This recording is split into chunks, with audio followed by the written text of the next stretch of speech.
Muito bom. Então, agora está tudo pronto aqui. Nossa próxima apresentação é do Manuel Rodrigues, da empresa Inovax e da Huawei, que vai falar sobre o caso do Mackenzie, né, do data center em ambiente universitário. O Toró já apresentou o Manuel antes aqui, não é? Então não preciso fazer as apresentações. Já falei aqui, isso aqui parece cigano, né? Todo mundo é primo aqui, né? Todo mundo estudou junto.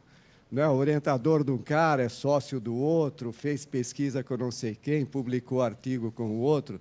Então, mas essa é a nossa vida. Isso aqui dá força para a grande família de redes aqui em São Paulo. Então, Manuel, bem-vindo. Muito obrigado. Né? Agradecer aqui o professor Lopes, né? O Manuel Correia, Marco Antônio Bandeira também, pelo convite aqui de estar participando do evento. Né?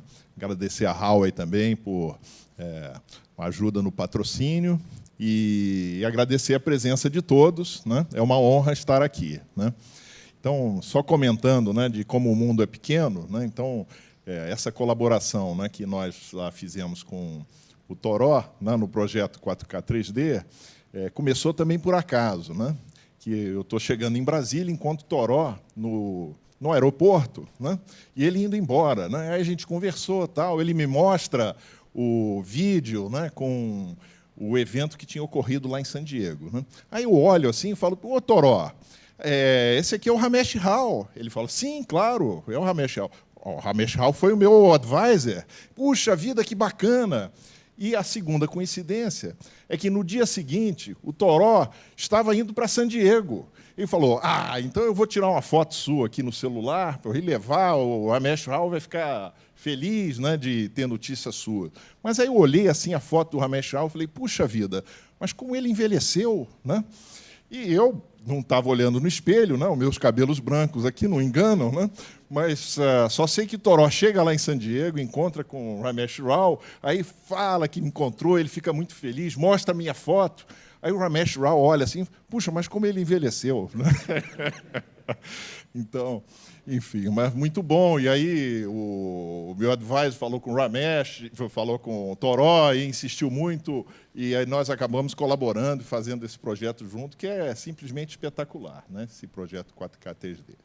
Bom, e pela demanda também desse projeto, dentre outros, a Mackenzie acabou precisando fazer uma revisão lá do seu data center e começou a considerar várias possíveis abordagens para a estratégia da expansão do data center. Né? E tinha aquele caminho tradicional, etc., né, de parede, obra civil, aquelas coisas, e nós acabamos trazendo uma solução inovadora, né, e que era feita pela Huawei, e acabou dando certo. Vamos seguir aqui em frente. É o projeto de CDC, que nós chamamos de Container Data Center. Né? E, na realidade, foi feito um evento especial em 20 de outubro, né? No auditório João Calvino, lá da Universidade Mackenzie, e o Brito, né, que é o professor José Augusto Pereira Brito, que é o CIO do Mackenzie, ele chamou a atenção para o aspecto de que esse container data center é uma solução inovadora para guardar servidores que compõem bancos de dados, e também a visão dele de que a demanda para storage ia crescer de forma exponencial, né? Sendo o Toró um dos professores, né, dentro dessa aplicação de não só alta banda, mas alta necessidade de storage, né, para guardar essa mídia de alta capacidade. Né? Muito bem. E aí o que acontece? Né? Esse conceito de data center, o data center tradicional, normalmente você pega uma sala muito grande, né, e vai enchendo de racks, vai botando servidor, aí precisa de mais uma coisa, vai colocando. Né? Agora, é uma abordagem filosoficamente antiga, porque o que acontece? Né? aquilo que eu gosto de dizer, toda solução é um filme, não é uma fotografia. As coisas estão sempre mudando, tudo é muito dinâmico. Então, numa abordagem convencional de um data center, você tem que pegar um salão muito grande, botar ar-condicionado naquele espaço enorme, colocar energia elétrica, preparar tudo.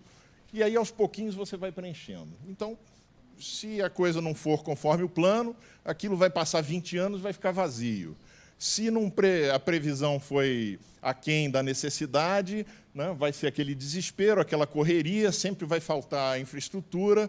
E aí, o conceito de container data center nada mais é do que uma abordagem modular para data center, em que você, assim como para a rede a gente usa uma abordagem modular, né, e para outros sistemas de tecnologia, a mesma ideia seria utilizada num data center, que seria o quê?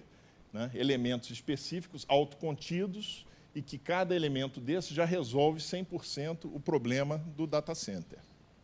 Então, aqui tem um exemplozinho, né, de colocando containers à medida em que faz-se necessário. Né? E qual é o conceito? Primeiro, a abordagem modular. Nesse caso, uma unidade é um corredor com 10 racks, já tem refrigeração redundante, já tem monitoração de segurança com câmeras IP, já tem combate a incêndio com detetores de fumaça, fogo, acionador de gás, e já tem piso elevado, resistente a terremoto, podendo ser transportado. Enfim, é uma abordagem tecnologicamente avançada, né, de uma forma que você resolva a situação à medida que a necessidade se apresente.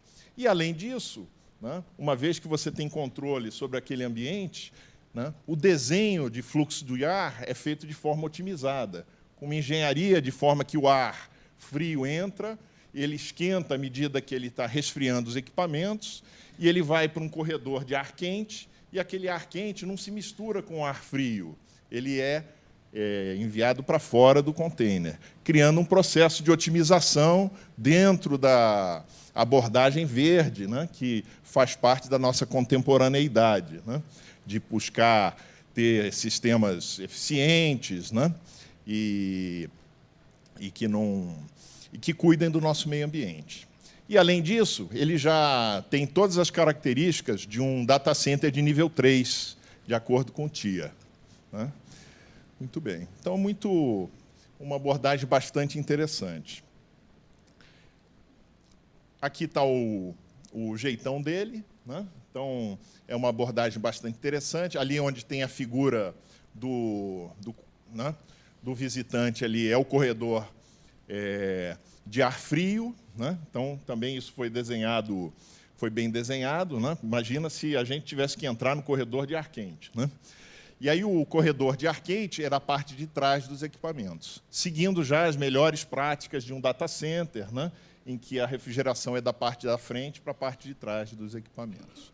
E aqui mostra onde tem câmeras de vídeo, onde tem distribuição de energia elétrica, a parte de distribuição de rede, a parte de gerência, distribuição de energia ao longo do container, e o chão aqui protegido contra terremoto. Apesar de nós não termos terremoto aqui no Brasil, né, ou não ser muito comum, eu entendo que a principal função dessa facilidade é também permitir o transporte, que você pode ter uma necessidade, né, de que esse data center foi colocado em um local e 2 anos depois você precisa mudar e transportar para um novo local. Essa resistência a terremotos acaba permitindo também uma certa mobilidade. Né? E eu não sei, né? Aí já é a minha avaliação, né? Mas eu tenho a impressão que a Huawei inventou esse negócio lá na China, devia ser por causa do Exército Vermelho, né? Não é possível, eu tenho essa impressão também. Né? Mas é realmente algo extremamente útil, né, dentro de também organizações que dependem de uma boa logística para serem eficazes. Né? Muito bem. Bom, aqui embaixo também tem as dimensões. Né? Ele realmente é um sistema interessante. Ele pesa 11 toneladas. Né? 11 toneladas.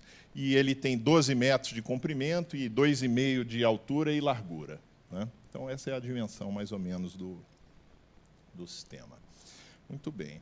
E aí, o seguinte, aqui está uma foto do container instalado, né? Foi instalado onde costumava ter alguns carros estacionados, então era um estacionamento, e também tinha ali atrás um café que o pessoal senta ali, um lugar agradável, perto de árvores, né? Então, não só o container resolveu alguns problemas ali importantes de infraestrutura, de data center, mas ganhou uma grande visibilidade, né, num local onde as pessoas se encontram e se confraternizam, né? Bom, no próximo eu tenho um videozinho, né, porque é aquilo que eu gosto de dizer, né? Eu estou acostumado com telecomunicações, redes de comunicação, informática, e é sempre tudo pequeno, são os elétrons, né, ou os fótons se movimentando, né? A gente não vê muita movimentação física, né? Então, o videozinho agora mostra o que foi a logística de trazer esse container lá do porto até ali na Consolação, onde fica o Mackenzie, né? Então, vocês...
Essa parte foi divertida, né? Foi a primeira vez que eu tive chance de parar a Consolação, né? Então...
Vocês veem que na parte de infraestrutura é necessária a construção de uma plataforma de concreto, né, que fica logo embaixo. Então, ele vai ser simplesmente içado e colocado com cuidado assim, sobre a plataforma.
Muito bem. Então, essa é a operação, né? Então, apesar de ter essa logística bacana, esse movimento todo de transporte, é extremamente simples, considerando normalmente a complexidade de se montar um data center, né? E você já alcança um nível de compatibilidade com o que tem de melhor aí nas especificações de data center. E a gente vê, né, que esse conceito de container data center já é adotado pelas empresas inovadoras aí no mundo. Então, essa é uma fotografia, né, divulgada pela própria Google, né, de um CDC Farm que ela tem na Bélgica, né? E o Google é uma empresa absolutamente inovadora, né? E ela tem se posicionado dessa forma e utilizando essa tecnologia de forma bastante abrangente, né? A utilização desse container data center, normalmente, como foi no caso lá do Mackenzie, né, vem acompanhado de um no-break e um gerador, né? E que são colocados no lado externo, próximos ao container, né? Então, realmente é um projeto bacana, inovador, voltado à infraestrutura e endereçando um pouco também essa noção de nuvem, né, em que as informações não necessariamente precisam estar concentradas no mesmo lugar, e essa abordagem de container permite também uma flexibilidade maior, né, na colocação da infraestrutura de TI em locais separados, né? Muito bem. Então, também fez parte do fornecimento, popular esse sistema, né, com sistemas de storage, né? Então, fornecemos inicialmente 250 tera, né, de storage, e eu entendo que a disputa foi grande. E agora nós estamos, no mês que vem, já entregando a expansão desse CDC, o segundo CDC, para o site de contingência do Mackenzie. Então, eles estão satisfeitos, né? E aí eu gostaria de dizer que quem quiser fazer uma visita, o Manuel Correia está organizando uma ida lá, então quem tiver interessado em conhecer, né, por favor, entre em contato, que será um prazer, né? E o pessoal da Huawei também organiza e faz essa ponte lá com o pessoal do Mackenzie para visita. Muito bem. E aí vale a pena dizer que nesse fornecimento, esse sistema NAS que nós fornecemos era um sistema da Huawei que tinha o maior spec da categoria, né, para esse tipo de equipamento, né? Então, a Huawei tem se posicionado dessa forma, né, como um fabricante de equipamentos de altíssimo desempenho, né, e fez parte do fornecimento, né?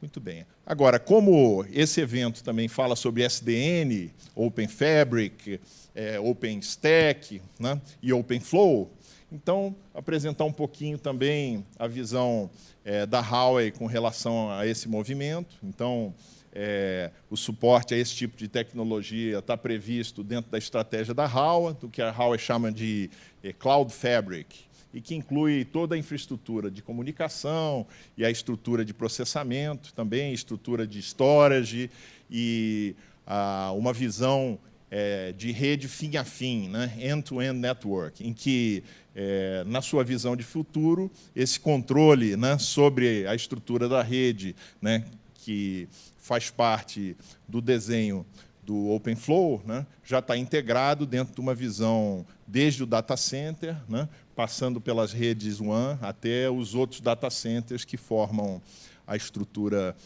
tecnológica de TIC, né? Então, nessa visão da Huawei, né, porque o Cloud Fabric, por que isso é importante, é que tem algumas pressões hoje de demandas e de custo, né, que acabam criando um problema de engenharia, né, de qual o melhor caminho, né? Se, por um lado, tem várias necessidades de upgrade de rede, servidores e armazenamento, ao mesmo tempo você tem necessidade de virtualização de tudo, né, e constante migração de VMs, né, e além do mais, a parte dos aplicativos e das VMs cada vez mais integradas com a parte de rede, né, e tudo virtualizado, isso necessita naturalmente de uma concepção nova mesmo da construção integrada da estrutura de TI com redes, né? Aí daí vem essa abordagem, essa recomendação, inclusive da Huawei, né, da adoção de uma determinada arquitetura, né, o que eles chamam de Elastic Network Architecture, né, do posicionamento das funções mais complexas na borda, né, e um funcionamento de alta capacidade, nós de alta capacidade na comutação central. E aí eu apresento aqui o anúncio que a Huawei fez em setembro desse ano, né, de que ela lançou a sua primeira geração de roteadores, né, que são que suportam SDN, né? Então isso aí é recente também. Então dentro da sua linha, botei aqui o link, né, para o anúncio do press release, né? E isso aí mostra que mais uma vez, né, a rede ANSP, né, FAPESP, mostrando a sua visão de futuro, né, entendendo e se posicionando, né, já bem à frente, né, da sociedade e permitindo que realmente esse conceito muito importante, né, de uma estrutura de rede mais TI altamente flexível, né, possa ser testada aqui pela comunidade acadêmica, né, já se antecipando ao que vai ser a nossa realidade daqui a alguns anos, né? Então, mais uma vez, parabéns aí pela iniciativa, né? E a visão de end-to-end SDN, né, é composta já na implementação da Huawei, de um hardware de alto desempenho e escalabilidade, né, um software de plataforma de sistema operacional totalmente distribuído, com um control plane centralizado e um software defined forwarding plane também centralizado, né? Então, esse é o desenho da Huawei para a sua oferta de SDN. Então, conforme Salvador comentou na sua palestra também, a Huawei tem esse SOC, né, que é o Smart Network Open Flow Controller, né, que faz parte do seu router SDN Enabled Router, e essa é a arquitetura já do seu produto, né, conforme consta na documentação, né, e acaba seguindo essa tendência, né, de usar o hardware na sua maior potência e o controle ficar flexível sob o controle do dono da rede, né? Bom, e aí, rapidamente, né, a Huawei é uma dessas empresas incríveis, né, que, apesar de não serem tão conhecidas, né, ela focou muito fortemente no mercado de operadoras, né, para construir a infraestrutura por trás, mas é uma empresa que realmente tem um portfólio completo de soluções. Então, eu vou apresentar aqui rapidamente as soluções voltadas para data center, basicamente aquelas que populam o container, né, e que inclui de armazenamento, switch de data center, roteadores, segurança, parte de processamento, gerência integrada e aí sistemas de nuvem, né? Então, a linha de armazenamento da Huawei inclui desde sistemas de low-end para entrada até sistemas de altíssima capacidade, né? Então, você vê aqui, chega a sistemas com 3 TB de cache, né? Isso é memória RAM, né, que faz a função de aumento de desempenho para o acesso àquelas informações que são mais normalmente utilizadas, né? Então, a Huawei também lançou recentemente uma linha de switches de data center que tem como principal característica, né, o suporte à garantia de entrega em nível 2 de pacotes de Ethernet, dentro de uma linha de suporte a funcionalidades como Trio, DCBX e FCOE, né? E são switches de altíssima capacidade, non-blocking. Para você ter uma ideia, esse equipamento aqui suporta 48 terabits por segundo non-blocking. Então, para data centers de altíssima capacidade, né? E eu fico pasmo, né, com a rapidez do desenvolvimento tecnológico, né, e tem placas de 8 portas de 100 GB. Né? Então, esse camarada aqui suporta, sei lá, 12 slots de 8 portas de 100 GB. Então, isso já é a nossa realidade de hoje, e no ambiente de data center, isso é muito importante. Né? Ela possui também tecnologias de roteamento, né, já muito estabelecidas. Então, por exemplo, o Grisende comentou, né, sobre a RNP utilizando túneis de 20 GB, né, dentro da rede da Copel. A rede da Copel foi fornecimento nosso, né, da Inovax, com equipamentos da Huawei. Né, basicamente, equipamentos desse tipo aqui são 26 nós desse NE40X8, né, que são equipamentos com 7 tera de capacidade de processamento, né, e mais 37 equipamentos desse aqui para a cobertura da rede MPLS dentro do estado do Paraná. Né, e esses aqui já têm processamento de 1 tera. Né, então, é uma rede bastante abrangente que consegue suportar túneis de 20 GB, né, dentro da sua forma de operação normal. Né. Então, tem também equipamentos de cluster NE5000, né, que algumas operadoras no mundo utilizam. Né. Se não me engano, a Telefônica utiliza aqui no Brasil, a China Telecom utiliza esses equipamentos em cluster também. Né. Muito bem. A Huawei também tem sistemas de segurança de altíssima capacidade, então tem firewalls de capacidade de 4 GB a 25 GB, e tem esses equipamentos de alta capacidade que suportam 25 GB por slot. Né? E dentro do aspecto de inovação, considerando que o mundo hoje está indo para web, né? Tudo é porta 80, os firewalls estão um pouco ficando sem sentido no mundo. Né? Então, a tendência é, como tudo porta 80, vai filtrar o quê? Né? Então, dentre a abordagem inovadora das propostas da Huawei, está um conceito chamado de DPI, Deep Packet Inspection, né? Que faz a avaliação não só com base em portas, mas também no conteúdo. Né? Também não tenho dúvida que a Huawei fez isso aí para o governo chinês, né? Controlar os fluxos de informação. Mas, como tudo no mundo, né, essas tecnologias impressionantes, né, acabam permitindo, né, que as pessoas apliquem para dar saltos tecnológicos e de aplicação. Né. Então, e eu não deixo de ficar pasmo também com a Huawei, mas ele também tem uma linha completa de servidores, né, desde servidores de rack, a blades e a servidores de data center. Muito bem. Então, hoje, a Huawei, né, por exemplo, na sua linha de blades, ela é a única blade que tem backplane totalmente passivo, né, seguindo a abordagem já seguida para equipamentos de telecomunicação há muito tempo, mas ainda não adotados no mercado. Né.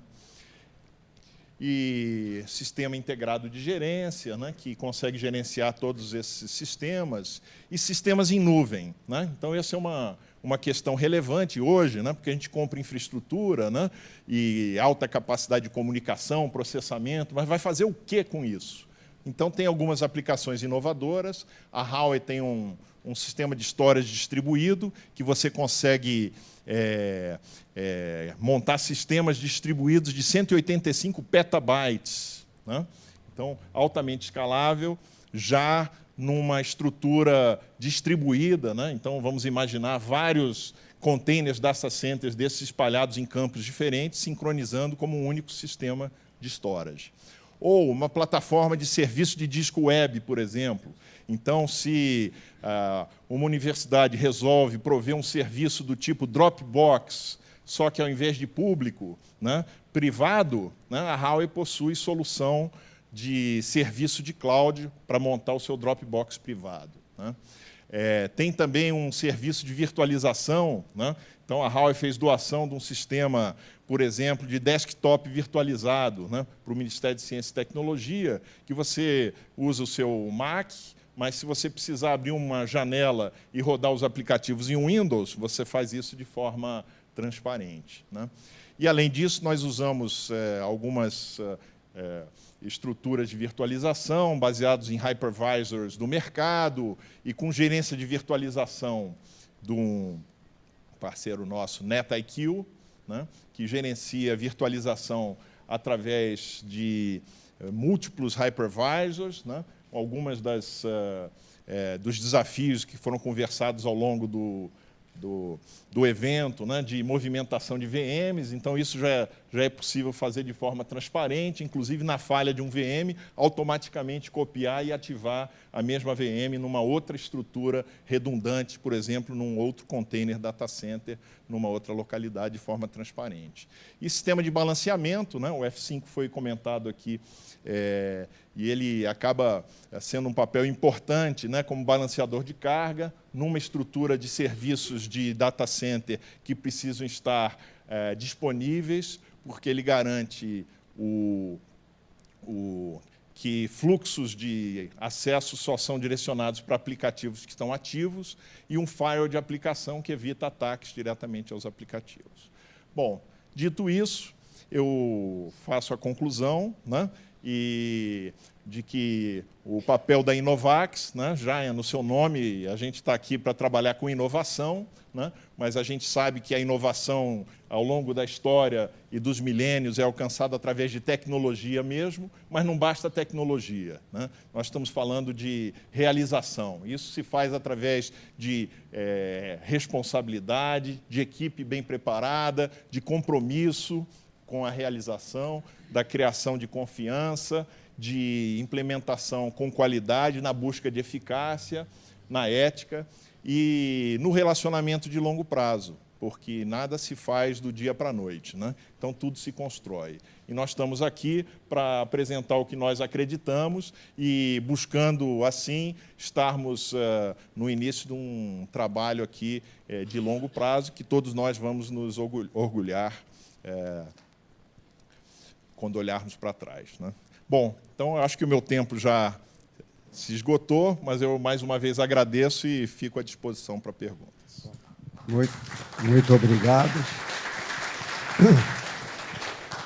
Temos 1 minuto para perguntas.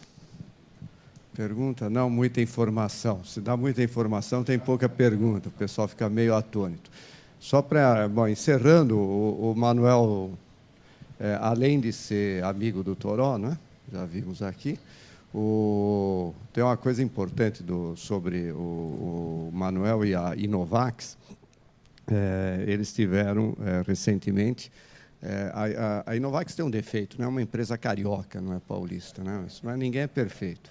E eles tiveram o projeto deles aprovado, eles estão no Parque Tecnológico. Como é que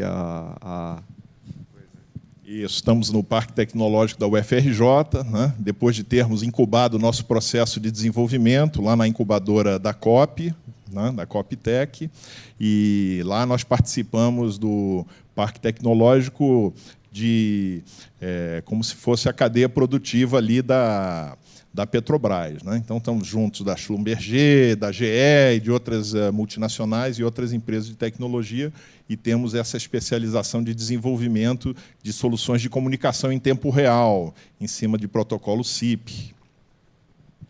Muito bom. Então, vocês veem que o Manuel continua com o pé aqui na universidade, próximo de nós, né? Sérgio, fala. Só para ter uma ideia da ordem de grandeza do custo desse data center, ele é mais barato que um data center convencional? O investimento inicial, ou ele se paga com o tempo? Como é que é? Então, ótima pergunta, né? Agradecer. E tem várias vantagens, né? O custo de um container desse, né, é mais ou menos R$1,5 milhão, né? Então, ele já vem pronto, 10 racks, né? Você ainda precisa da estrutura de no-break e gerador externo. Digamos que, no total, vai ser 1,8 milhões para montar uma estrutura dessa, né? Agora, a avaliação, né, que nós já vimos, né, para a montagem de um data center convencional, né, demora muito mais tempo e é o dobro do preço. essa avaliação varia, né, naturalmente, varia também dependendo do nível de qualificação que você quer dar ao data center, né? Se for uma coisa assim, né, pegando uma sala ali do canto, talvez saia barato, né? Mas se for fazer realmente um data center de acordo com todas as especificações, a avaliação é essa. E o que nós temos tido de também posicionamento na análise é que, com a otimização do tratamento de fluxo, de refrigeração, isso acaba trazendo um ganho de até 40% na energia elétrica. E isso daí, em pouco tempo, hoje esse é o maior ofensor no custo de um data center, você acaba tendo o retorno, né, do investimento feito no CDC. E qual seria o prazo de entrega? Pois é. Então, nesse sentido, a Inovax fez uma parceria, tendo entendimento do diferencial de tempo, né, de uma construção de um data center convencional versus um elemento desse. Então, nós temos feito uma logística com a Huawei e nós mantemos esses data centers em estoque. Então, nós temos agora, nesse momento, chegando nas próximas 2 semanas, 2 elementos desses, de forma que a gente tenha disponibilidade imediata. E, à medida que ocorra a comercialização, nós trazemos 2 e mantemos em estoque, dessa forma, possibilitando a entrega imediata. Perfeito, obrigado. Nada. Eu que agradeço.